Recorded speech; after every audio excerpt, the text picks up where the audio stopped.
High বন্ধুরা, আমি তোমাদের সাথে একটা শেয়ার করুম রেসিপি। দেখো কারকলপুর এখানে আছে, এখানে কারকল, মরিচ, রসুন, পেঁয়াজ সব কিছু আছে, এখানে সরষেও আছে।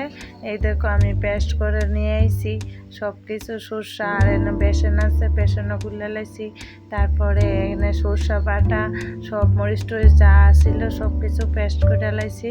তোমরা তো সবাই দেখতেছো, আর পিছিগুলি আমার খুব ভালো লাগে, তার লাগে আমি মিক্সচার করছি না। এই দেখো ভাজছি, কড়াইতে ভাজছে, এখন এটি ভর্তি করতেছি কইরা সেরা। তারপরে যেভাবে পুর করে আমরা সেইভাবেই পুর করব। তোমরা মানে কে কে ভালোবাসো তোমরা একটু শেয়ার করো। আমার কাছে তো খুব ভালো লাগে কারকলপুর। তারপরে এই দেখো এখন এটির মধ্যে সব কিছু দিয়ে দিছি, দিয়ে বেসন দিয়ে কড়াই দিয়ে তেল দিয়ে লাইছি। তেলে গরম হইলে তারপরে কড়ার মধ্যে একটা একটা করে দিন। দেখতে থাকো সবাই ভিডিওটা, সবারই ভালো লাগবে আশা করি। কারকলপুর সবারই ভালো লাগে। এই দেখো পেঁয়াজ দিছি, পেঁয়াজটা দিয়ে এটির লগে তো এই দেখো কারকলগুলি, আর এই দেখো আমি ঘুরতে নিয়ে এসেছি।